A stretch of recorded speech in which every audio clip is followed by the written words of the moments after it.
Hi there and welcome to another video. This is Omar. Today I'll show you how to color this beautiful image. This is a postcard I made for my niece. I started with a hand-drawn image that I then traced on Adobe Illustrator, and I used my brother laser printer to print the image on Copic blending card, which is my favorite cardstock for Copic coloring. And I used a very simple 3 or 4 shading coloring. For the skin, I like to start with my lightest color and then build my shadows.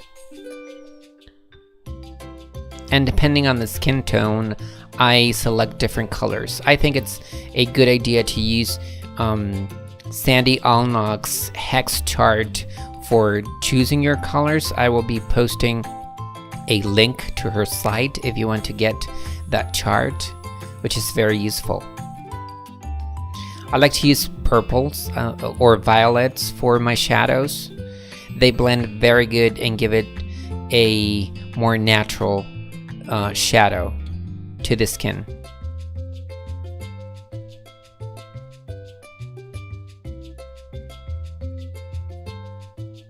I am by no means a Copic instructor. I just hope you can be inspired by this image and give it a try if you want to. I will be uploading the file to my blog in case you want to download it and just practice your coloring if you want to.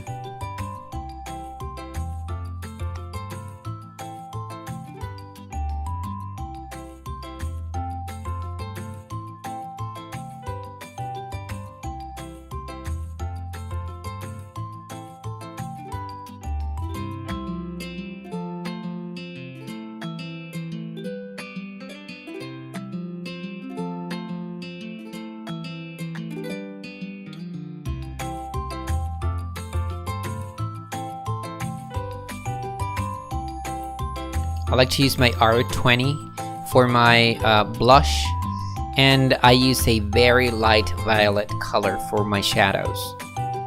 I also use my R20 or my blush color for elbows, and sometimes I also use it for the ears. Now when coloring clothes, I start with my shadows. This gives me a lot more control of my highlights. Then I continue with my lightest, and then with my middle color. I always go back to my shadows and then my lightest color again. I think that this gives it a very good blending.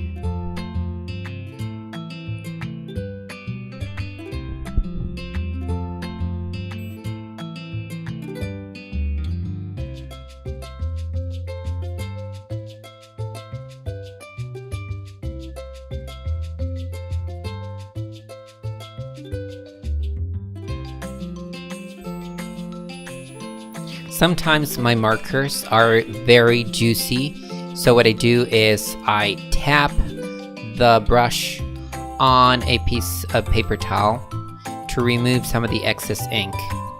It's happened to me sometimes that a big drop of ink flows to the tip of the brush marker and just ruins all the coloring. Here you see me coloring the shirt. I started with my darker color, and since it's a larger piece to color, I continued with my middle shade and finally with my lighter shade. But I always start with my shadows because, as I said, this gives me a lot more control on the highlights later.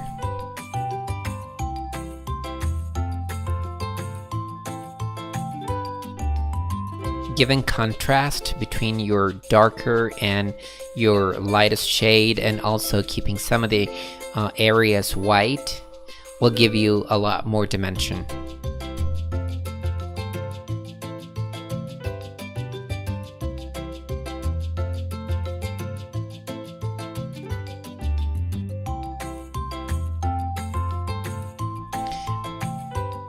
When coloring the hair, I like to sketch or kind of a color where my main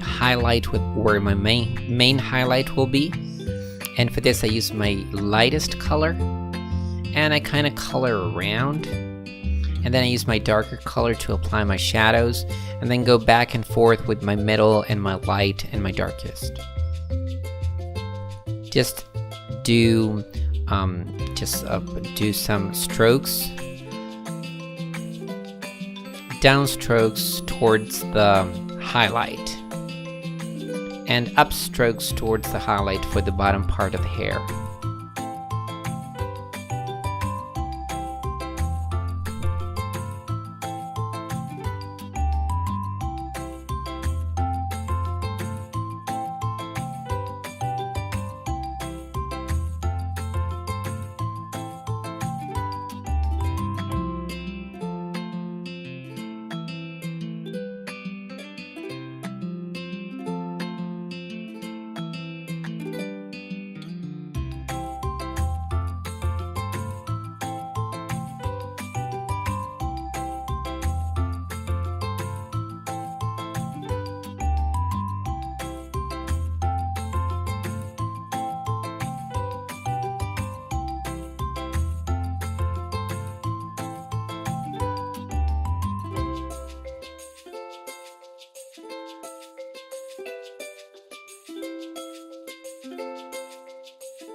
Here I decided the baby needed a lot more blush, so I applied my R20 on the cheeks and on the ears also, and then blended it with my lightest skin color.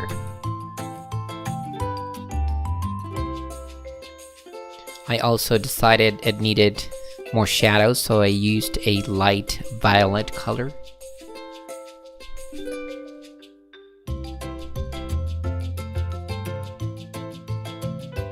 And finally started working on the background.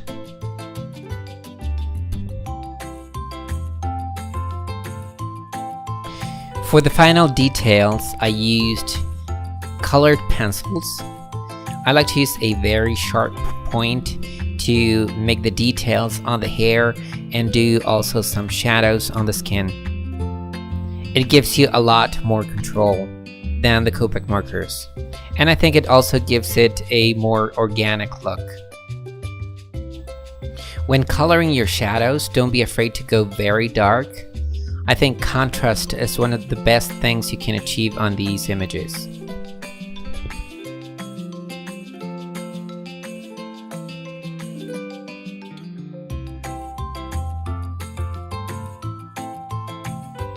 And here I am applying some shadows with a light purple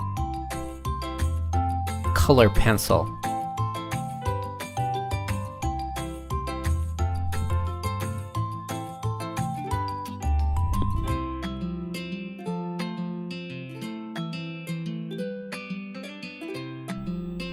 apply some highlights with a Uniball Signo white gel pen.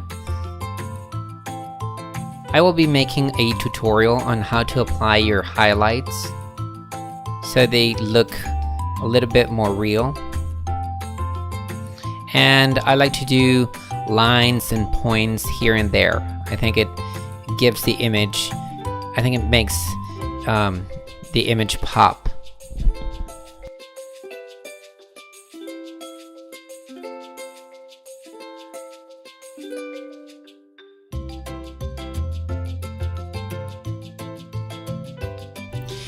If you go too heavy on your highlights, you can also go back with your color pencils and kind of erase them so they don't stand out as much. And now for my background, I used a technique from Sandy Allnock also, which is applying very random colors to the background, and yellows and greens and blues and pinks, and it kind of makes it look like a field of flowers.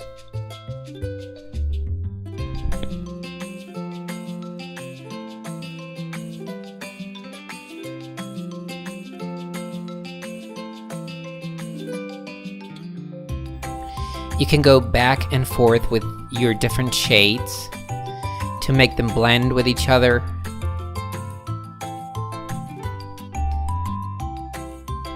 And finally, apply a very light blue color on the sky. Be careful with your color pencils. Some pencils might be picked up by the Copic markers, and they could smudge a bit. That's why I like to use watercolor pencils, because they don't blend with the Copic markers as much.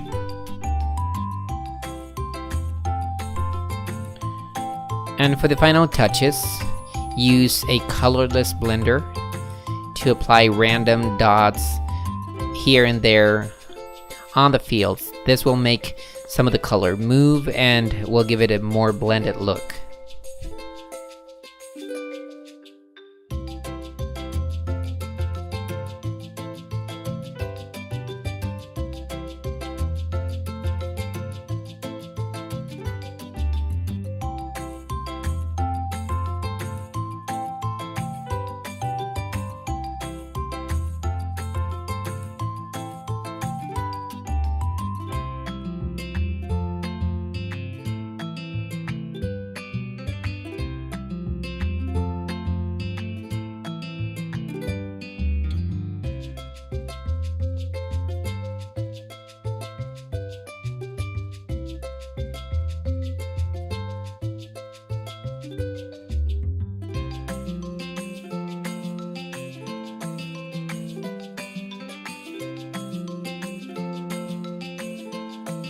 And here's a close-up of the effect that you achieve with a colorless blender.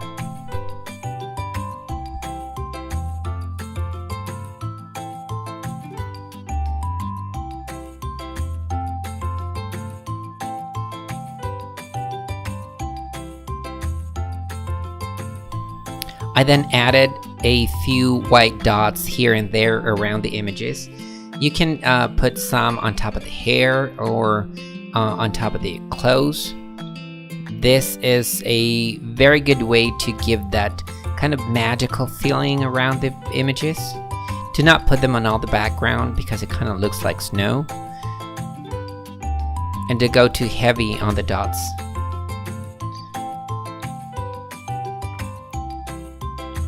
I also used my Wink of Stella clear glitter brush pen to give it some shine to the hearts and to the headband and the trims of the dress, and a Mod Podge Dimensional Magic for the hearts to give them some dimension. This stuff is kind of like the glossy accents from Ranger, but it's a little bit less expensive. It's very easy to apply and it dries dimensional like the glossy accents.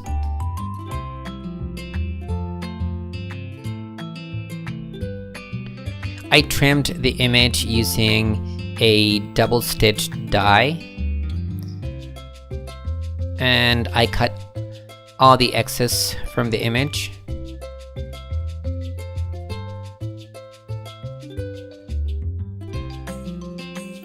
And I finally applied a distress glaze. This is kind of like a wax, so kind of makes the image waterproof. So if you used watercolor color pencils, they won't get smudged. Remove any excess with a paper towel. And then I prepared the back of my postcard. I used black cardstock. I marked some lines with a pencil, and I drew them with a white gel pen.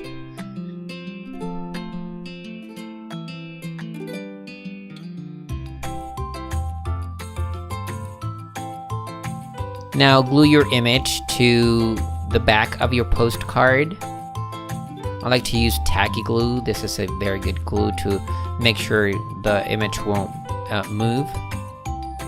And I ran it through my die cut machine to flatten it. This gives it a kind of a very nice embossed look. Now here is the final postcard. I hope you give it a try, and remember that the file will be uploaded on my blog, so don't forget to visit. And also don't forget to subscribe to my channel. Here are a couple more videos you could be interested in, and remember that most of the products used are linked on the video description below. Have a great day, and see you soon.